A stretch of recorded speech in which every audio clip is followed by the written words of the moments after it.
오늘 말씀은 성령님이 이어서 언제 우리는 성령님께 둔감해지는가 하는 제목입니다. 오늘 좀 재밌게요. 그거 하기 전에 하나 그림 보여드릴게요. 퀴즈입니다. 은하선생님 보여주세요. 자, 비둘기 두 가지 종류가 있습니다. 집 비둘기는 왼쪽일까요? 오른쪽일까요? 오른쪽에 있는 거 집 비둘기입니다. 그 왼쪽에 있는 거는 산 비둘기입니다. 이쁘죠? 이뻐요. 굉장히 1000만원대예요. 좋은 거는. 터키에서는 중동에서는 비둘기를 1000만원 주고 사요. 굉장히 이뻐요. 여러분은 진짜 안 봐서 그러죠? 그냥 우리 동네에서 보는 거 말고 중동에 있는 비둘기는 아주 우아합니다. 산 비둘기에서 1000만원 정도의 시가에 사서 키웁니다. 처음 들어보셨어요? 독수리만 사는 게 아니에요. 독수리 막 사서 비행기 날르잖아요. 이 비둘기는 이제 흔히 볼 수 있는 비둘기가 아니고 진짜 비싼 비둘기예요. 좋은 비둘기가 따로 있어요. 자, 이거 비둘기 왜 보여드릴까? 이제 퀴즈입니다. 이제 왜 보여드린지 점점 말씀을 통해서 알게 될 것입니다. 자, 어떤 선교사 부부가 이스라엘의 선교사 파송을 받았습니다. 집에 이사를 갔는데 딱 베란다 문을 열었더니 999 하고 있는 거예요. 아주 우아한 중동 산비둘기가 있는 거죠. 너무 감격스러운 거예요. 비둘기는 성령을 뜻하기 때문에 어머, 이 집이 내가 그냥 한 게 아니네. 하나님이 예비하신 집이네 해서 너무 좋았대요. 그래서 베란다에서 이 비둘기는 살고 테라스죠. 테라스에 살고 이 부부는 너무 즐겁게 사는데 어느 순간 이상한 패턴이 보이는 거예요. 문은 쾅 닫거나 집안에서 서로 싸우거나 아니면 언성을 높여. 그러면 이 비둘기가 안 보여. 어느 날 떠났는데 안 돌아와. 이 부부가 선교사 부부가 하는 거야. 우리가 이 비둘기가 어디로 간 거지? 여보 못 봤어? 문 쾅 닫을 때 날아간 거 봤어? 그리고 여보가 소리 지를 때 날아간 거 봤어? 그것 봐. 우리가 알던 비둘기는 달라. 이 비둘기는 소리에 민감하네. 그러면 이 비둘기 돌아오게 하려면 우리가 어떻게 생각하지? 여보 문을 살살 닫고 서로 싸우더라 조곤조곤 싸웁시다 했다는 거예요. 그러면서 이들이 묵상을 했대요. 하나님 이 상황을 통해서 뭘 배우기 원하시죠? 모든 믿는 자들이 천국의 비둘기, 성령님을 모시는 삶에 대해서 배워야 된다는 거예요. 떠나보내는 게 어떤 건지, 오실 수 있는 게 뭔지를 배우기를 원하신다는 거를 이 사건을 통해서 이 부부가 알게 됐대요. 요한복음 1장 32절을 보면 예수님께서 세례를 받으세요. 근데 성령이 어떤 모습으로 임했대요? 비둘기, 이 비둘기가 산비둘기예요. 그냥 비둘기가 아니에요. 원어를 보면. 집비둘기는 미안하지만 오늘 집비둘기 조금 반대쪽이에요. 그래서 산비둘기 같이 임하셨더라. 자, 성령님의 인격과 산비둘기의 특성을 공부하면 이 요한복음 기자가 집비둘기를 안 쓰고 예수님의 머리 위에 산비둘기가 임했더라 쓴 게 무슨 뜻인지 안다는 거예요. 성경에는 그렇게 안 나오죠. 그냥 비둘기 써져 있죠. 근데 산비둘기입니다. 자, 그래서 마틴 로이드 존슨 목사님 이렇게 얘기를 하셨어요. 재밌어요. 성령님의 성격이랄까 이거를. 성령님은 걸어오셨다가 말을 타고 떠나신다. 예민하다는 거예요. 산비둘기 같이 굉장히 예민해서 뭔 소리 나면 훅 날아간다는 거예요. 근데 마틴 로이드 존슨 목사님은 이렇게 얘기했어요. 말을 타다가 툭툭툭 하고 도망친다. 성령님은 그만큼 매우 민감하고 작은 일에 슬퍼하신다. 사람들이 그래서 작은 일에 어떤 것에 슬퍼한지를 몰라서 문제인 거예요. 그래서 우리가 좀 이 부분에 민감해지기를 원합니다. 아멘. 자, 우리가 길거리에서 보는 비둘기 이름을 피존이라고 불러요. 피존. 우리 유연제 이름이죠. 피존. 피존이 집비둘기고요. 산비둘기는 뭐예요? 샴푸 이름? 도부가 산비둘기예요. 이해가시죠? 이제 도부를 이제 사랑을 해야 될 판입니다. 자, 성경에서는 집비둘기가 산비둘기를 구분해요. 구약에 보면 제사물로 드린 게 집비둘기, 산비둘기 정확히 구분되어 있어요. 이 산비둘기든 집비둘기든 다 제사용으로 사용됐고 식용으로도 사용됐습니다. 자, 그러면 집비둘기와 산비둘기의 차이점을 좀 들어보면요. 성령님의 성격을 이해할 수 있어요. 어떤 인디언 출신 목사님이 집에서 산비둘기를 많이 키워서 연구한 결과예요. 많은 사람이 집비둘기와 산비둘기 성격을 구분을 못하는데 이 목사님은 인디언 출신이라 비둘기의 습성을 잘 알아서 산비둘기를 엄청 키워서 이제 분양을 해주고 했대요. 그래서 연구를 했는데 아주 흥미로워요. 들어봅시다. 자, 산비둘기는 절대로 싸우지 않습니다. 근데 집비둘기는 항상 싸운답니다.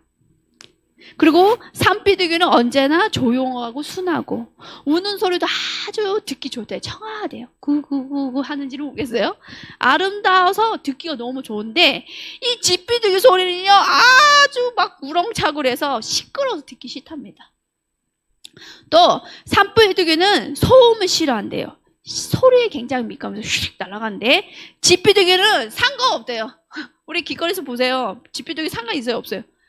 길거리 자동차 소리 나도 상관없잖아요. 그 다음에 산비둘기는 텃세를 부르지 않는데요.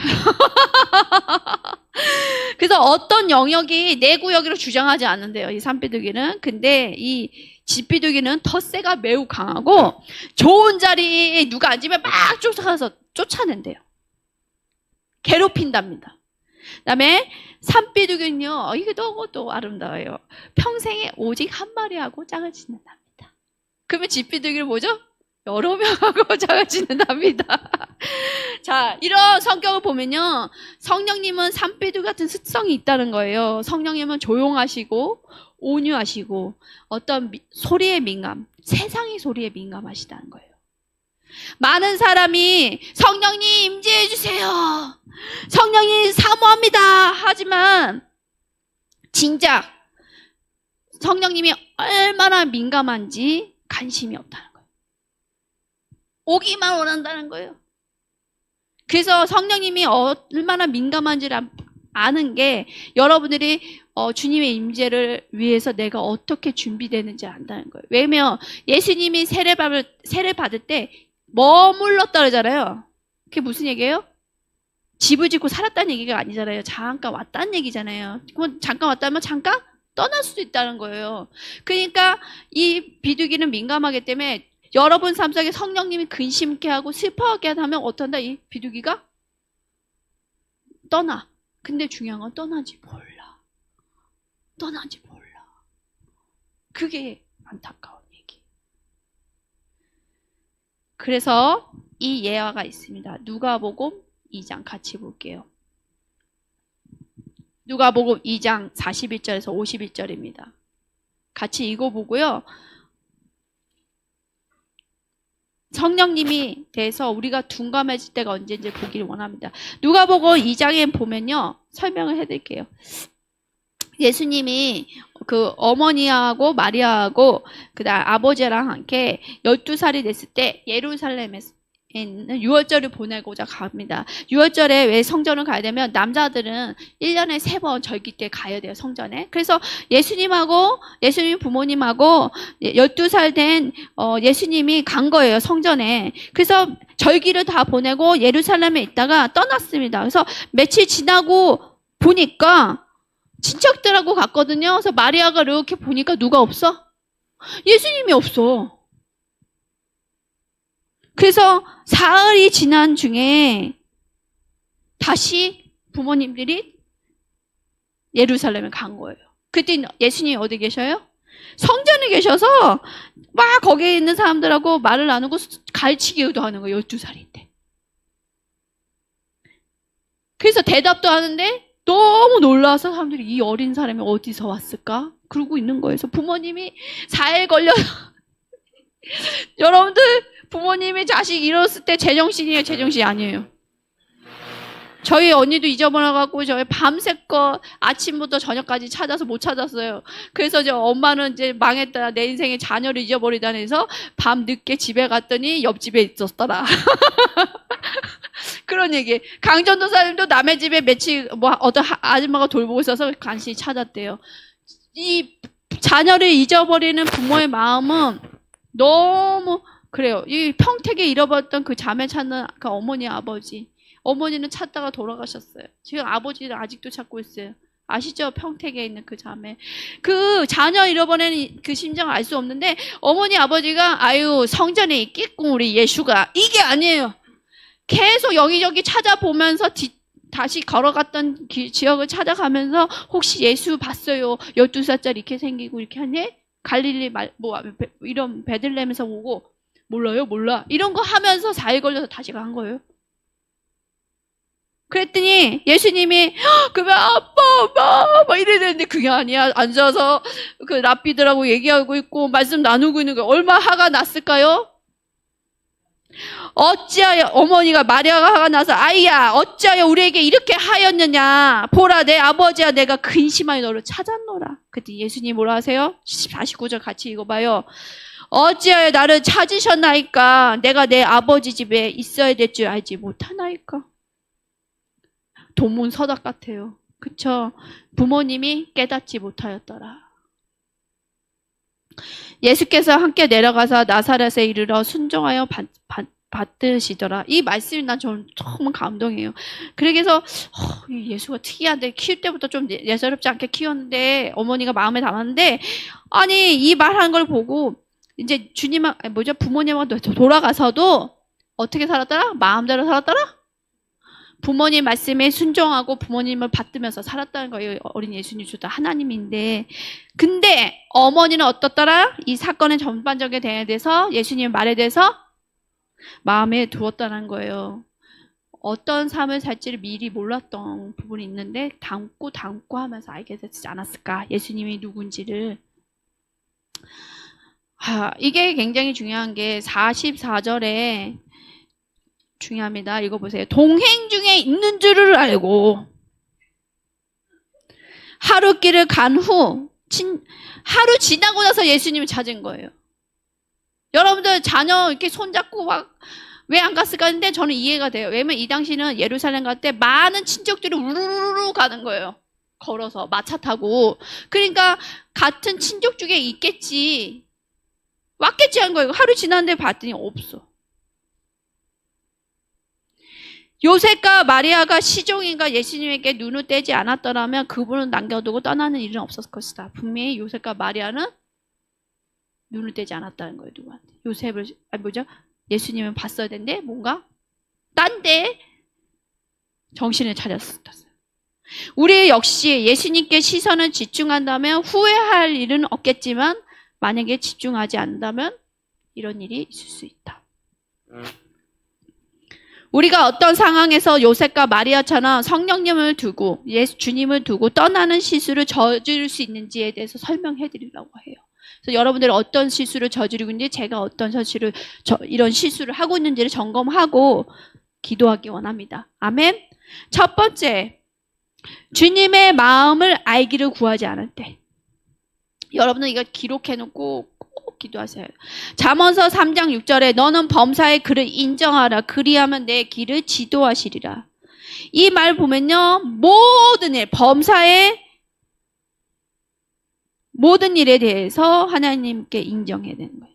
하나님께 물어봐라. 어떤 이들은 작은 일에 대해서는 하나님이 귀찮을 거야. 하나님 바쁘시니까 얘기하면 안 되라 하는데 아니에요. 작은 일부터 큰 일까지 다 주님 모든 일을 주님께 의탁하고 주님께 가져가는 습관을 들여야 돼요. 가져가는 습관은 어떻게 들여요? 기도를 해야죠. 여쭤봐야죠. 방언이 아니에요. 하나님 아버지 오늘 직장에 왔는데 직장에 이런 문제가 생겼어요. 며칠 뒤에 뭘 하라는데 제가 어떻게 해야 될지 어떻게 풀어야 될지 모르겠네요. 하나님 이거에 대해서 제가 어떻게 해야 되는지 도와주시고 그 관계 속에 힘들었던 거 주님 좀 풀어주세요. 마음이 아프네요. 지혜를 주세요. 고하는 거예요. 여러분들 큰 사건이 있어서 변호사 한번 찾아가지 마시고 작은 일도 주님께 나가세요. 주님이 해결해 주십니다. 그래서 이게 습관이 중요하다. 작은 일, 삶 속의 작은 일조차도 저 아는 분은 일하면서 계속 맡긴다고 하더라고요. 주님께 맡기는 습관을 들이는 여러분들이 돼야 된다. 그러다 보면 어려운 일도 주님께 다 갖고 갈 수 있을 정도 된다. 여호수아 9장을 보면요. 어떤 사건이면요. 여호수아 9장 보면요. 모세가 죽기 전에 이스라엘 백성에게 가나안 족속과 어떤 언약도 하지 마 하고 죽었어요. 모세가 죽기 전에 너희들 언약 절대로 하지 마. 가나안 족속하고. 경고를 하고 죽었는데 떡하니 이 여호수아가 이제 모세가 죽고 여호수아가 리더가 돼서 이스라엘 사람들을 데리고 아직 이제 이동 중인데 기브온 족속들이 속이는 거예요. 그래서 먼저 우리 가나안 사람 아니요?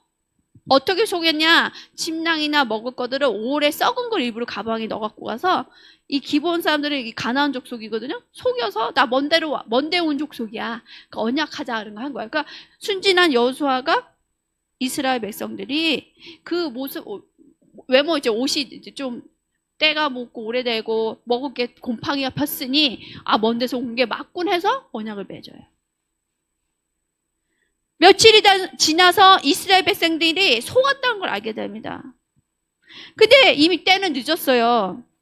이거를 하나님 앞에서 맹세했기 때문에 돌이킬 수 없었습니다. 그래서 결국은 기브온 족속과 언약을 맺었기 때문에 언약 맺지 말라고 분명히 모세가 얘기했는데 했기 때문에 이스라엘은 어려움을 겪게 됩니다. 그래서 여러분들이 약속, 언약을 쉽게 누구랑 하지 마세요.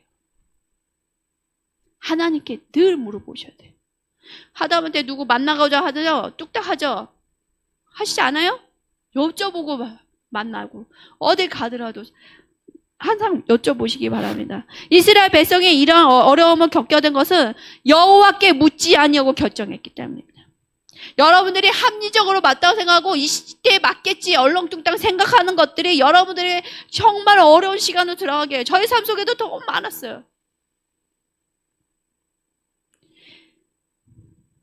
이들이 하나님 뜻, 하나님 마음이 뭔지 물어볼 수 있는 것들을 분명히 알고 있음에도 불구하고 생략했다는 거예요.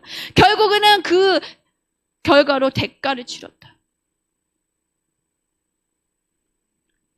많은 사람이 어떤 일을 진행할 때 하나는 뜻으로 시작하지만 그 다음부터는 소홀해요. 시작은 그거 하라는 마음 주시는 거 어떤 일에 대해서 시작을 하는데 시작만 물어보고 나머지는 내 마음대로야. 소홀히 한다. 그러면서 일이 터져요. 어려움을 겪게 된다고요. 그래서 주의하세요. 주의 해보세요. 옆에 보면 주의. 주의. 시작만 그렇게 시작하지 마시고 과정 다. 그래서 이동하고 걸어다닐 때 샤워할 때 다 올리세요. 그냥. 두 번째, 둔감해질 때 말씀이 아닌 감정을 따를 때입니다. 우리 감정은 속기 쉽습니다. 우리 감정은 우리들의 바람, 소망, 두려움, 편견, 과거의 경험들이 만들어진 산물입니다. 그래서 무엇이 옳고 그른지 이 육감으로 사는 게 굉장히 위험해요. 어른들 촉이라고 하죠? 이 믿을 것이 못 돼요. 우리의 주관적인 생각들, 우리 주관적인 생각들, 안전하다고 생각하는 것들이 주님의 음성이라고 생각을 해요. 마음이 평안데 그게 맞는 것 같아. 이게 문제라고요. 음성이 아닐 경우가 있다는 거예요. 사람은 평안한 걸 좋아하고 안전한 걸 좋아해요. 그러면 뭘 선택해요? 하나님 음성인지 아닌지 결정하는 게 중에 하나는 평안을 구하는 거잖아요. 거짓 평안. 내가 조금 불편한 거는 안 좋았어. 그러니까 지금 이 상황에 대해서는 내가 마음이 불편해. 그러니까 이거 아니네. 이게 문제라는 거예요. 그래서 우리 이런 것들, 우리가 편안하고자 하는 그 영역, 또 주관적인 생각들 편안하게 느끼는 이런 부분이 주님의 음성이라고 둔갑을 한다고 위장시켜서 주관적인 느낌과 감정으로 결정하는 경우가 많다. 그래서 실수를 범한다. 아무리 어려운 사람을 도와주고 11조로 하고 전혀 몰랐던 사람들한테 예수님 전하고 불평하거나 비난하지도 않고 모든 잘못을 용서하고 모든 성경적인 원리를 지키고 있다 해도 우리의 감정과 생각을 따라 결정하는 것은 위험하다. 이해가세요? 그렇게 살아도 우리 감정과 생각이 깨끗하다고 생각해서 결정하면 꼭 문제가 있어요. 예수님을 따르는 삶은 우리 감정을 따르거나 만족감이 아니라 하나님의 말씀을 따르는 겁니다. 자, 옆에 보세요. 하나님 말씀을 따르세요. 그래서 말씀을 찾으셔야 되는 거예요. 어떤 일에 대해서. 세 번째, 예수 그리스도의 몸 안에 들어가지 않을 때. 예수 그리스도의 몸 안에 들어가지 않는 게 뭐예요? 교회, 공동체 안에 들어가지 않는 거예요. 교회는 다니는데 마음이나 이런 게 닫혀 있고 나누지 않고 그냥 왔다 갔다만 하는 걸 얘기하는 거예요.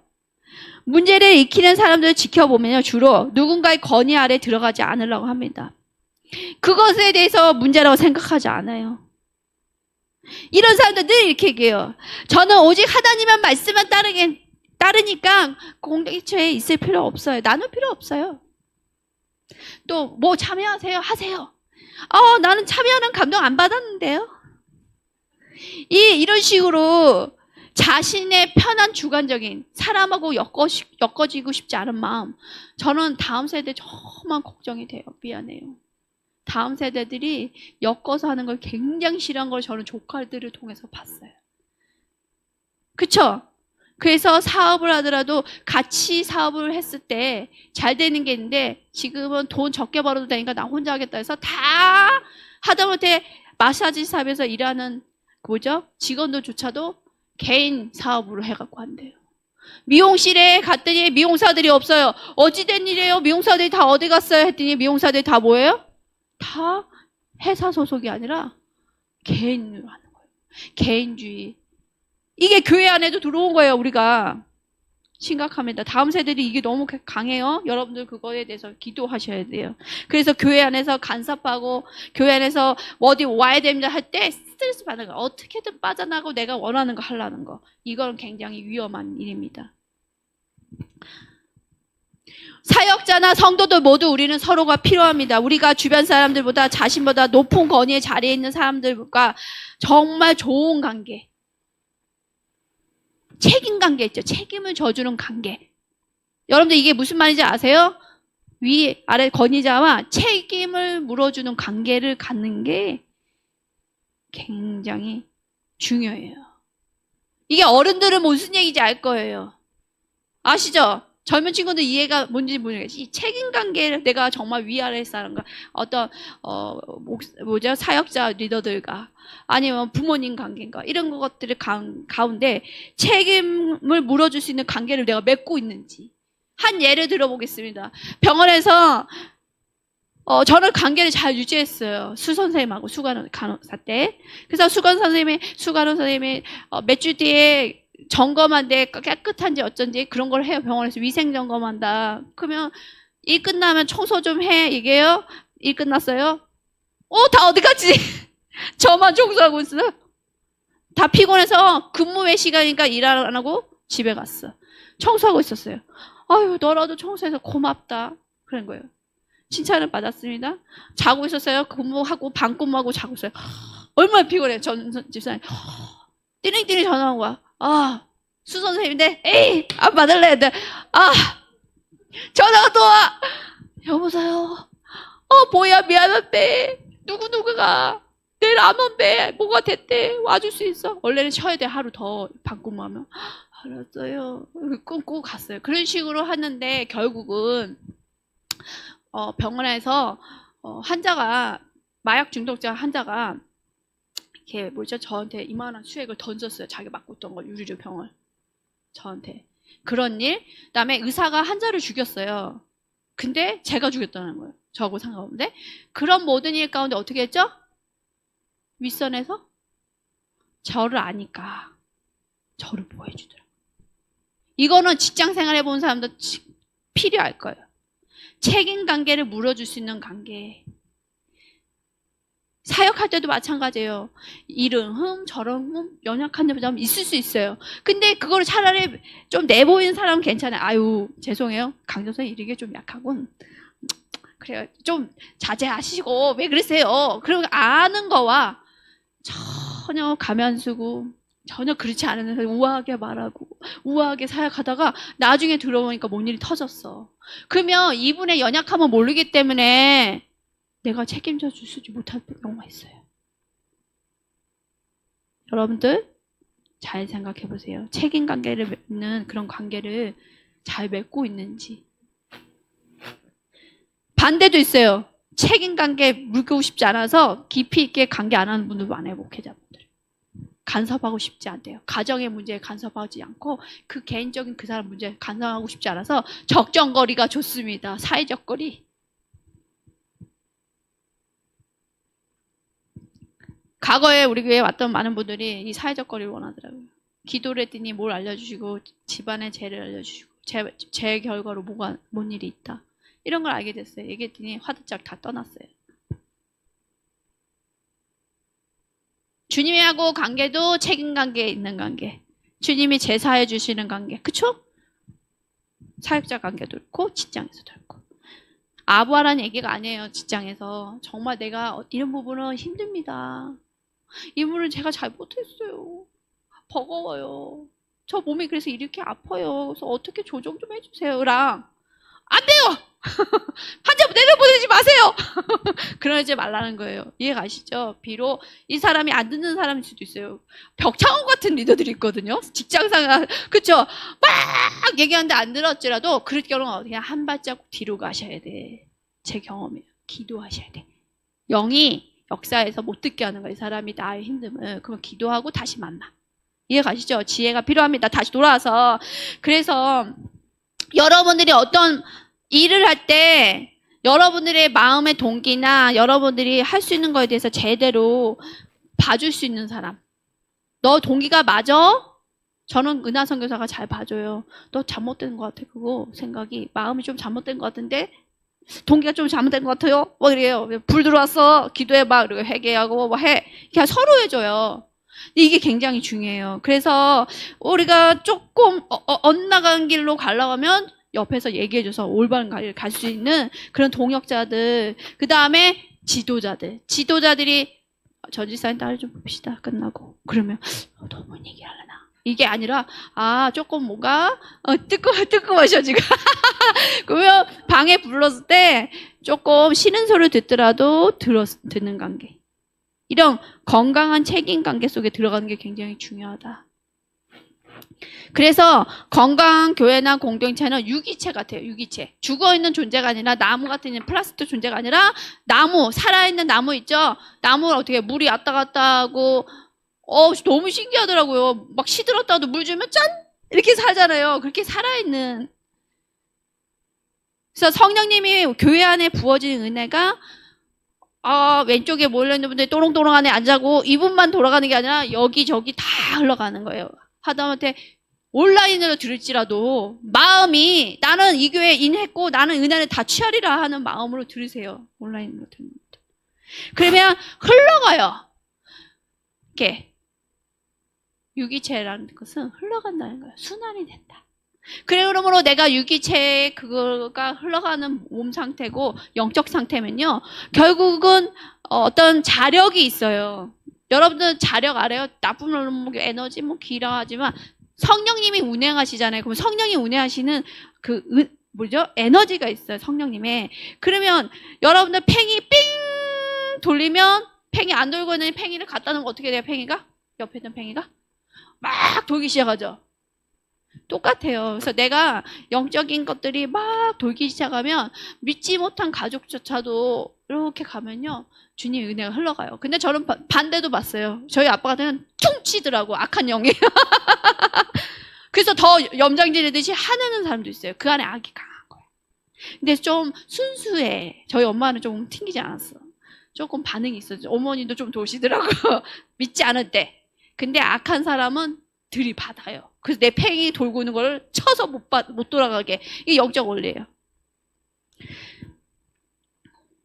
네 번째, 마음의 쓴뿌리가 자랄 때 둔감해집니다. 여러분 쓴뿌리 뽑아야 돼요. 저희 아침에 그냥 은하선교사 얘기하다가 말다툼을 좀 했어요. 근데 제 안에 십몇 년 전에 은하선교사에 대한 쓴뿌리, 은하선교사도 저 때문에 심지어도 쓴뿌리가 둘 다 나온 거야. 밥을 다 차려놓고 아침부터 울그락불락 할 때 밥을 먹겠어 이래서 막 밥을 다 차려놨는데 결국에 하나님 뽑아주셨어요. 쓴뿌리. 그래서 은혜로다. 여러분들 쓴뿌리 다 뽑고 갑시다 좀. 이 쓴뿌리는 마음이 흉악하고 독하다. 독한 마음. 이 독한 마음은 상처를 받아서 생기죠. 그쵸? 억울한 일 생기고 막 이렇게 상처받는 일 있으면 내 안에 독이 쌓이는 독한 마음 하는 마음이 악독이고 독함 이 쓴뿌리인데 이게 성령님은 금식케 하는 대표적인 요인이에요. 에베소서 4장 30절 읽어보겠습니다. 말씀. 이게 들어가면 각종 질환을 다 일으켜요. 여러분들이 쓴뿌리가 있어서 나중에 암으로 가더라고요. 뼈가 무르고 나중에 암으로. 이거 같이 읽어봅시다. 시작. 하나님의 성령은 근심하게 하지 말라. 그 안에서 너희가 구원의 날까지 인치심을 받았니라. 너희는 모든 악독과 노함과 분냄과 떠드는 것과 비방한 것을 모든 악의와 함께 버리고 서로 친절하게 하며 불쌍히 여기며 서로 용서하기를 하나님이 그리스도 안에서 너희를 용서하신 같이 하라. 근심케 하는 요소가 다 나와요. 성령님 근심케 하는 요소 첫 번째 뭐예요? 악독이 아니에요. 모든 악독이에요. 꼭 사람 죽이고 욕하는 게 악독이 아니라 내가 어떤 상처를 받아서 독한 마음 하는 것도 독이거든요. 모든 악독이에요. 모든 악독. 피해자든 가해자든 모든 악독. 노함이 뭐예요? 화내는 거, 떠드는 거, 막 이 얘기 저기 말 막 하는 거, 또 비방하는 거, 그 다음 모든 악이 악한 마음. 저 사람 저렇게 했으니까 저 사람 잘 되는 거 봐라. 막 이런 거 있잖아요. 욕하고. 그런 거를 버리라는 거예요. 쓴뿌리를 버려라. 너희가 이런 마음 갖고 있으면 성령이 근심케 해 하라고 말씀이 나온 거예요. 사도 바울이 쓴 겁니다. 그래서 이걸 다 버리고 서로 같이 해봐요. 서로 친절하고 불쌍히 여기고 서로 용서하기를 하나님이 그리스도 안에서 너희를 용서한 같이 하라. 내 사랑으로 용서하는 게 아니라 뭐예요? 해봅시다. 예수 그리스도의 사랑으로 용서합니다. 선포하는 거예요. 그렇게 했을 때 과거에 어떤 상처를 받아서 어떤 뿌리가 있어도 오래된 뿌리는 깊어요. 심장에 가슴에 있지 않고 뭐 어떤 분은 심장에 붙어 있고 어떤 분은 그 밑에 자궁 끝에 붙어 있더라고요. 영적으로. 그러니 이게 뽑으려니까 뽑혀요. 뿌리. 여러분도 칡뿌리 뽑아본 적 있어요? 제 몸무게를 다 담아서 빼도 안 뽑아지는 뿌리들이 있더라고요. 그래요. 그러면 요동을 치는 거예요. 10중 8번 그런 뿌리 갖고 자궁까지 내려가 밑에까지 내려가 정도 뿌리면 보통 암이 걸리시더라고요. 하여튼 그래서 막 영적으로 영치기 안 나와. 왜? 용서하지 못해서. 그래서 어떻게 해야 되냐? 계속 그때 힘들었던 거 하나님께 드리는 거예요. 그때 힘들었고 그 사람 참 나빴고 어쩌고 욕도 해야 돼요. 처음에는. 그래서 막 욕을 했다가 해서 이제 용서합니다 합시다. 그러면 싫대.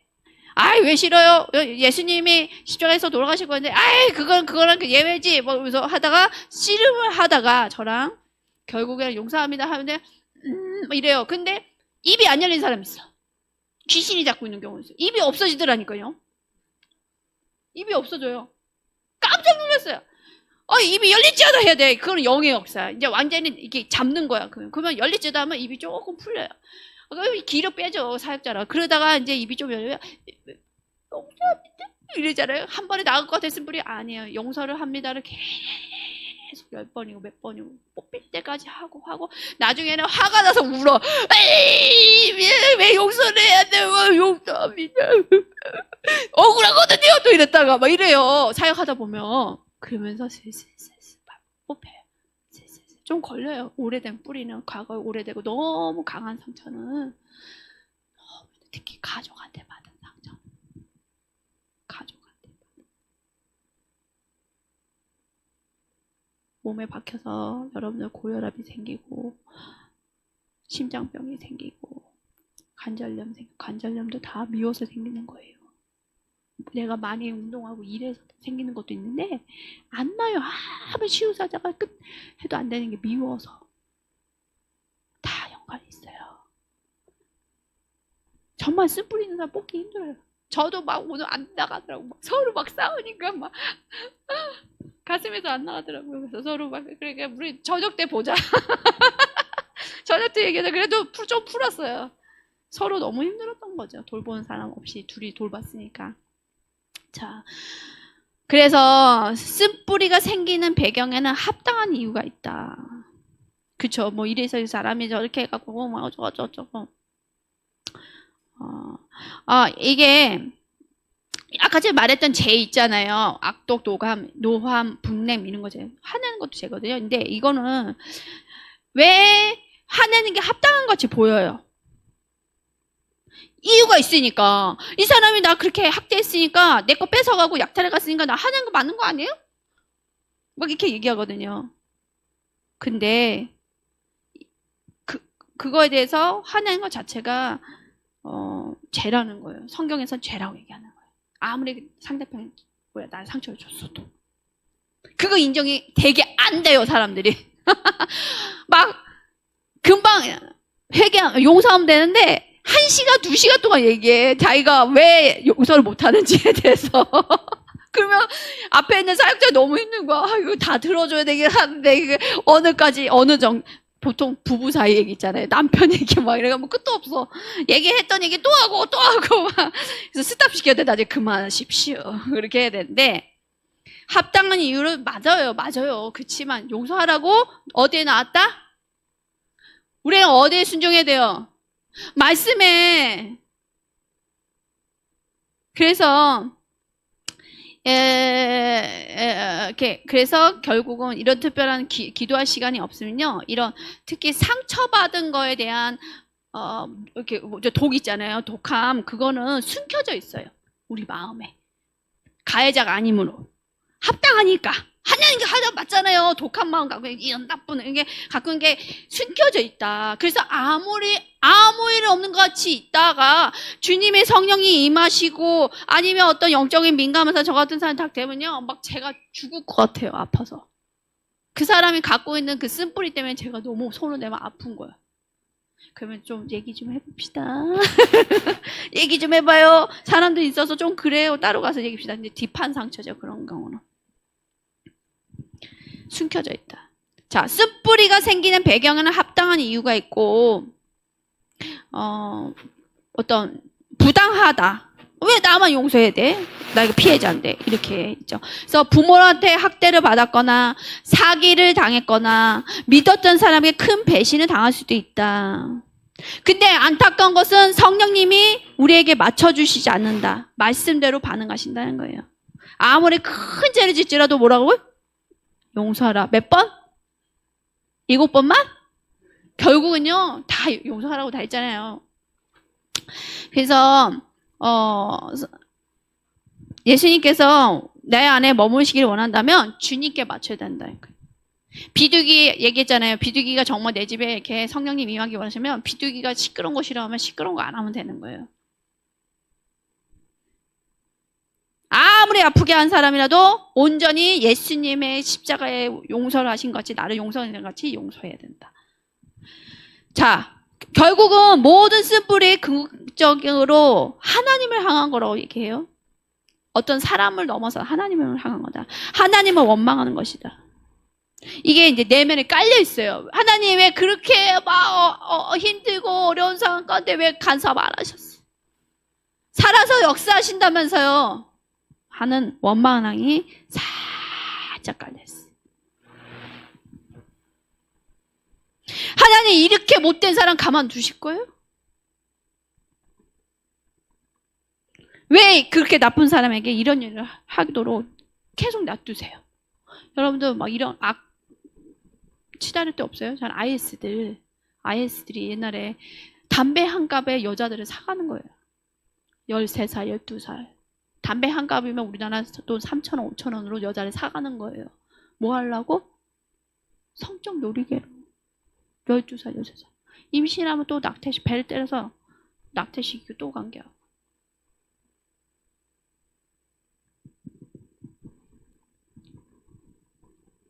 뭐 이런 일만 있나요? 제가 읽고 있는 책을 읽었다, 닫았다, 읽었다, 닫았대요. 아버지가, 친아버지가 3살 때부터 그런 거 한 거죠. 딸인데. 데리고 노는 걸 넘어선 성적 학대 다 이것도 해보고 저것도 하고 이제 다 한 거죠. 완전히 다 망가뜨렸어. 근데 말을 했어, 아빠가. 얘는 어려서 기억하지 못해 한 거예요. 20살이 됐어요. 근데 이 여자애는 기억을 못해. 말을 했기 때문에.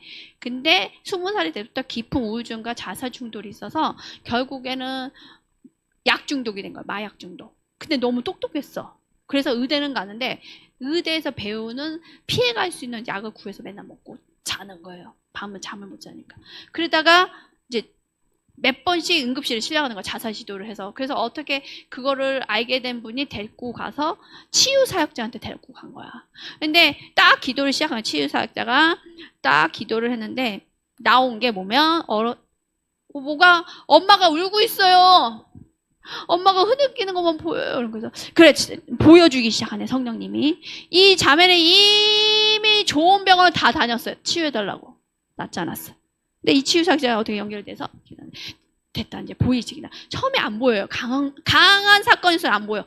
기도하고 기도했더니 조금 보여. 결국 뭐냐 아버지가 성적 학대하는 걸 보여지. 그래서 엄마가 이 딸을 던져버렸어. 집에 갔더니 남편이 그러고 있으니까 애 3살 때부터 하고 있는데 열이 받아서 너 지금 너 뭐 하고 있는 거야? 하면서 애를 던져버린 거야.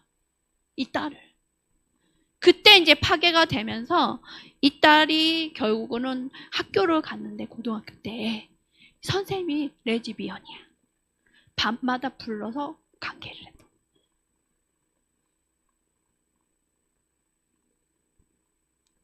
이게 미국 얘기가 아니에요. 우리나라도 그렇고 외국도 그렇고 친아버지 자녀를 낳는 여자들이 많아요. 여러분들 이런 사람들에 대해서 어떻게 할 거예요? 발로 차요 그냥? 감옥 보내고 거예요? 뭐 영어로 육아는 뭐 감옥 가라고 그러고 말아요? 어떻게 하실 거예요?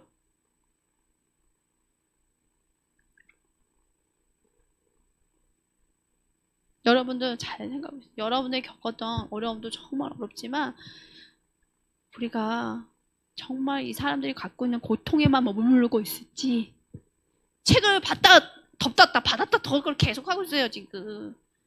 여러 종류 케이스가 다 나와요. 전에 있던 케이스도 제가 간신히 읽었어요. 미국 케이스. 교회에서 있었던 연쇄 남자애들 성폭행 얘기예요. 유명한 교회 얘기. 그것도 간신히 읽어서 아유 주님 우리 한국교회 문제거든요. 한국교회에서 지금 법적 처리가 안 되고 있어서 제가 본 거예요. 일부러 어떻게 법적 처리를 해야 될까 때문에 본 거예요. 우리나라에서 지금 법적 처리 안 되고 있어서 문제인 거 모르시죠? 더 얘기하면 좀 그러니까 거기까지. 아무튼 그래서 제가 기도하고 나갈 때가 있어요. 정말 주님 제가 알지 못하는 겪었던 많은 사람들의 고통들 하나님 고통에 머물러 있으면 지옥입니다. 고통에만 머물러 있으면 고통의 삶입니다. 하나님 이것을 위해서 자유케 하게 오셨는데 자유케 하는 건 뭡니까? 중보할 때가 있어요. 정말 제 외부에서 오셨던 분들 제 상처 보면 이런 식의 상처가 있어요. 좀 심한 케이스들이 있어요. 그러면 계속 중보해야 되는 거예요. 그래서 그가 과거에 그 어려움을 겪었던 자리에 앉아있지 않고 보통 1회가 아닌 경우가 많아요. 상처들이 반복적. 그러면 자아가 붕괴되어 있거든요. 지금 이미 나이 드는 몇 살 나이야. 근데 이 사람은 여전히 그 자리에 그 상처받은 자리에 누워있는 거죠. 주님 그러면 내가 이 사람은 어떻게 세우죠? 어떻게 해야 되죠? 그러면 계속 말씀을 예수님이 누군지 예수님이 어떤 사랑을 줬는지를 얘기를 계속하면서 그 사랑이 들어가도록 중보를 해요. 그러면 어느 순간에 사람이 이제 조금 일어날 힘이 있어요. 그래. 조금 붙잡아 주세요 해. 그럼 조금 일으켜주고 해서 나온 분들이 있어요. 우리가 고통과 아픔의 자리에 머물지 맙시다. 제가 이번에 아파보니까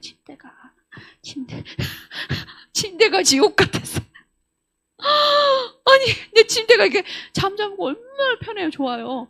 아니 지옥으로 바뀔 수도 있겠지. 그래서 제가 누워있는 와상 환자들이 다가 아니겠다는 생각이 기도를 해줘야 되겠다. 와상 환자 누워있다 하면 당장 달려가야 되겠다는 생각이 영적인 문제가 많겠다는 생각이 드는 거예요. 이제 우리가 고통과 아픔의 자리가 아니라 진리, 말씀을 붙잡고 제가 성령님이 휙 와서 저를 세웠잖아요. 영상이라도 찍어놓을까? 주님을 붙잡읍시다. 우리 같이 해봅시다. 예언적으로. 하나님, 고통과 아픔의 과거의 자리가 아니라 하나님의 진리, 예수님의 사랑, 십자가 용서하시는 사랑을 붙잡고 제가 일어납니다. 일어나는 행에서 이렇게 일어났다 앉으세요. 이 여쪽이 중요해요. 아멘. 아멘.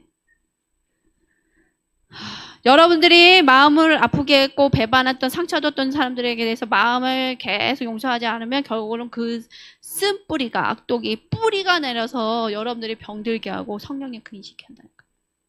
그래서 성령님의 일하심에 대해서 둔감해진다. 그래서 많은 이들이 치유되면 성령님께 굉장히 빈감해진 경우를 많이 봤어요. 저 같은 경우도 되게 힘들었나 봐요. 잘 안 울었거든요. 근데 과거에 많은 시간 울었던 시간들이 있어요. 여러분한테 설명을 못하지만 되게 많이 울고 애통해하고 기도했던 시간들이 있는데 그거 때 힘들었던 게 요새 올라와요. 안 풀었던 거야. 울기만 했던 거야. 하나님한테 위로를 받았어야 돼. 너 힘들었네. 뭐야. 했는데 그걸 안 들었어. 그러니까 십몇 년 전 거를 지금 풀고 있어요. 지금 좋아지고 있는 거예요. 왜냐? 여러분들이 사랑해 주니까 그 사랑의 온기가 오니까 제가 치유받고 있어요. 아멘. 우리가 하나하나가 다 그 좋은 온열기 있죠. 병원 가면 따뜻하게 해주는 좋은 온열기가 됩시다. 서로에게. 찬 기운 뿜뿜 뿜는 게 아니라, 우리 어제 어떤 분하고 통화했는데, 누구 이렇게 마사지 해주셨는데, 찬 기운 때문에 손이 너무 얼음이래, 지금. 그런 자가 아니라, 어떤, 알래스카 얼음이 올지라도 다 녹이는 온열기가 됩시다.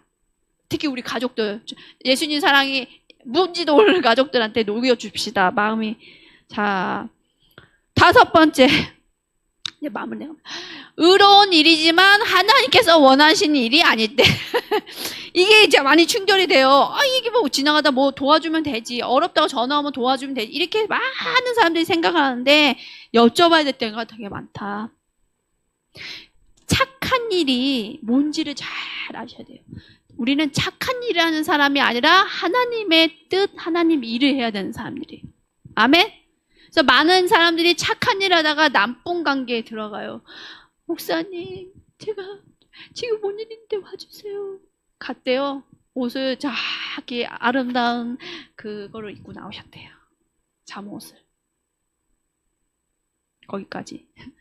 아셨죠? 잘 기도하셔야 됩니다. 인도하셔야. 그래서 깨어있어 기도하는 거. 내가 만나자고 하는 사람 다 만날 게 아니라는 거예요.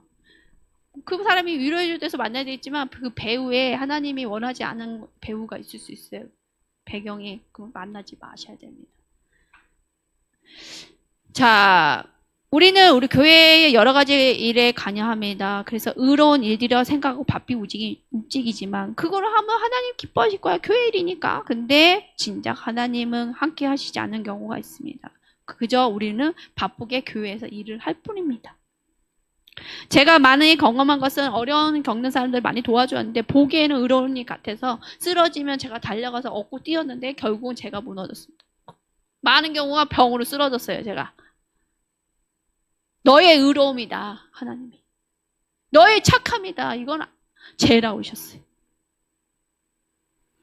하나님은 어려움을 겪는 사람을 도와주기도 원하실 때도 있지만 반면에 그 사람 스스로가 그 상황을 통해서 하나님을 만나기 원한다. 6번째, 감사를 잊을 때. 에베소서 4장 6절에 아무것도 염려하지 말고 다만 모든 일에 기도와 간구로 너희 구할 것을 감사함으로 하나님께 아뢰라. 뭐예요? 염려하고 기도하래요? 아니에요? 아무것도 염려하지 말고 다만 모든 일에 모든 일 직장일만 곤란한 게 아니라 모든 일에 기도하고 간절히 기도하는 거야. 간구는 간절히 기도해. 근데 될까요? 그게 해결이 될까요? 그 사람은 화해가 될까요? 그 사람이 처리를 잘 할까요?가 아니라 구할 것을 감사함으로 기도하는. 감사함이 뭐예요? 하나님 하실 것입니다. 하나님 이렇게 응답해 주실 것 감사합니다. 하는 기도라는 거예요. 염려하면서 하는 기도는 절대로 응답받지 못한다. 습관적으로 염려하거나 걱정하거나 생각이 많은 분들 멈추십시오. 응답받지 못합니다. 아무리 방언해도 응답 못 받아요. 1시간 기도했어. 기도 2시간에서 소용없어요.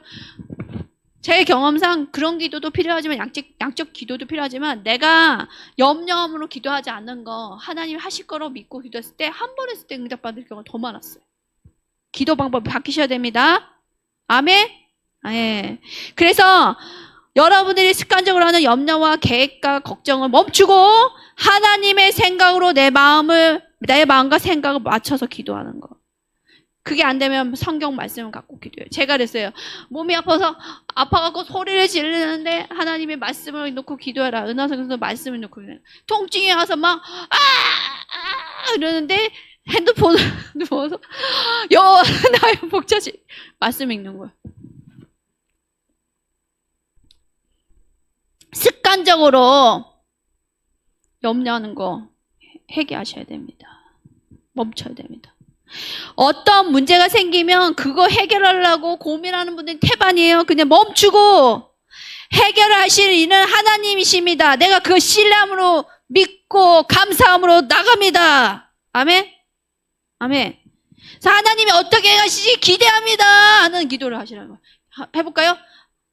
기대합니다. 아멘. 예수님께서 한 번에 10명의 나병 환자를 고치셨습니다. 나병 환자나 한센 환자. 근데 누구만 돌았어요? 10명 중에 한 명만 돌았어요. 예수님 감사합니다. 한 명만. 나머지 어떻게 된 거야? 9명. 알 수가 없어요. 예수님이 이러세요. 10사람이 다 깨끗함을 받았는데 그 9은 어디 가느냐? 우리가 9명일 수 있어요. 감사하지 않는 9명. 그래서 우리는 모든 일에 감사하는 여러분들 되기를 축복합니다. 아멘. 이제 마무리입니다. 제가 울고 나더니 막 소리를 아파서 소리를 너무 질렀어요. 그랬더니 목이 터지는 거예요. 득음을 하는 것도 할렐루야. 아픈 것도 나쁘지 않네요. 어떤 면에서. 7번째. 상한 갈대를 보지 못할 때. 우리 주변에 상한 갈대와 꺼져가는 등불이 있습니다. 촛불 있죠. 어떤 사람이냐? 깊은 상처를 가진 사람, 그 다음에 어떤 일에 대해서 크게 실망한 사람, 그 다음에 사랑받지 못한 사람, 또 어떤 일에 대해서 오해받고 있고, 또 어떤 일에 대해서 늘 소외받는 사람, 그 다음에 비난받고 있는 사람, 그 다음에 언어적으로, 육체적으로 학대받고 있는 사람들이 상한 갈대. 예수님은 하나님은 상한 갈대도 꺾지 아니하시고 꺼져같이 이게 심지가 다 된 촛불도 끄지 않는 분이에요. 근데 이런 사람 어떤 사람인데 오래된 상처가 있는 사람들이에요. 그 사람들은 늘 사랑받기 원하고 사랑을 늘 갈구해요. 사랑, 간신. 그래서 나 안 데리고 가. 나 거기도 가고 싶은데 막 이런 식으로 표현해요. 그거를 야 너는 아직도 나이가 먹었는데 그러냐? 이러지 마시고 그 아직 뭔가 자라나지 못한 부분이 있는 거예요. 상한 갈대 같은 부분이. 그걸 인정해 주는 거예요. 그 상한 갈대 같은 사람 대부분이 거절당할지 모르는 두려움이 있대요. 두려움. 나 거기에서 제외시키면 어떡하지? 나 거기 그래서 소속되려면 내가 뭔가 더 해야 돼. 이 압박감이 늘 있다는 거예요.